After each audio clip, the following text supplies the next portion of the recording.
Bonjour à tous, c'est Stéphane Informatique et aujourd'hui je vais te montrer comment créer une machine virtuelle sous l'hyperviseur Microsoft, l'Hyper-V.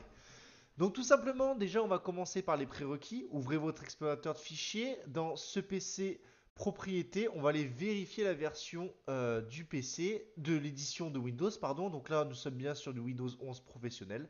Donc il faut bien être en Windows professionnel si vous voulez installer l'Hyper-V. Si vous êtes en Windows Family, je vous montrerai une autre alternative juste après. Bien, ensuite, tout simplement, dans la barre de recherche, on va taper activer ou désactiver les fonctionnalités Windows. Dans activer et désactiver les fonctionnalités Windows, on va venir cocher l'Hyper-V et cocher la deuxième option qui est plateforme de l'hyperviseur Windows. Vous cochez cela et on va vous proposer de redémarrer le PC, ce que vous allez faire. Une fois le PC redémarré, vous allez ouvrir l'Hyper-V. Voilà, vous allez arriver sur cette page et on va pouvoir commencer notre VM en cliquant sur Nouveau. Donc là, une petite page avant de commencer, ne plus afficher cette page. Là, on va nommer, donc nous, on va installer une machine Windows 11. Pour commencer, on va stocker l'ordinateur virtuel dans un dossier donc, que j'ai déjà créé normalement sur le D dans VM. Voilà, très bien. Ensuite, nous allons mettre la génération 1 ou la génération 2. Donc, c'est assez simple à comprendre. Génération 1, c'est tout ce qui va être BIOS, donc Windows 10 et antérieur, et les Windows Server. Génération 2, tout ce qui est UEFI, donc ça va plutôt être le Windows 11. Mais je vais quand même laisser génération 1 par habitude. En fait, pour toutes les machines, je crée génération 1, comme ça je suis sûr de ne pas me tromper. Sinon, on est obligé de casser la machine et de la recréer. Car comme c'est marqué, une fois l'ordinateur créé, on ne peut plus modifier la génération. La mémoire, bah, on va laisser 4 Go, c'est pas mal pour un démarrage. Utiliser la mémoire dynamique, oui, comme ça, s'il a besoin de moins consommer les ressources, bah, c'est possible. Surtout que dans une machine virtuelle, sachez-le, mais c'est la mémoire physique de votre PC qui est utilisée. Donc voilà, c'est peut être intéressant pour nous.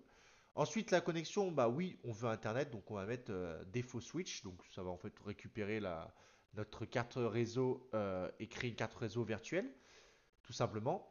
Donc là, voilà, voilà. La taille, on n'a pas besoin de mettre 127 Go, on va partir sur du 50 Go, ce qui est largement suffisant.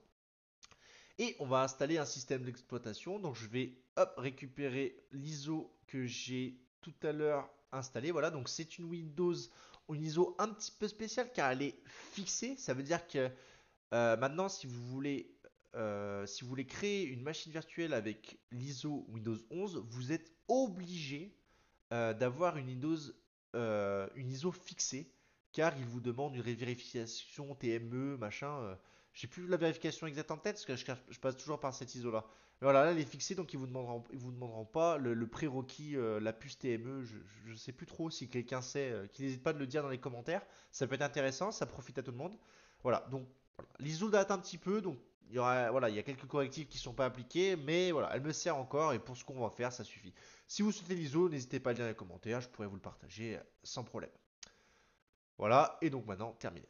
Voilà, donc comme vous venez de voir, on vient juste de créer notre machine virtuelle. Vous pouvez faire ça avec n'importe quel ISO que vous souhaitez. Ça peut être du Windows 11, du Windows Server. Pour tous ceux qui sont plutôt en édition famille, courte parenthèse, mais voilà, je vous conseillerais du coup d'installer VirtualBox car il ne vous demande aucun prérequis au niveau de l'édition de Windows. Voilà, donc vous pouvez l'installer et ça fonctionne à peu près pareil. Si vous souhaitez une vidéo sur VirtualBox, je pourrais en faire une. Donc voilà, bah, c'était Esteban Informatique. Merci à tous. Bonne journée.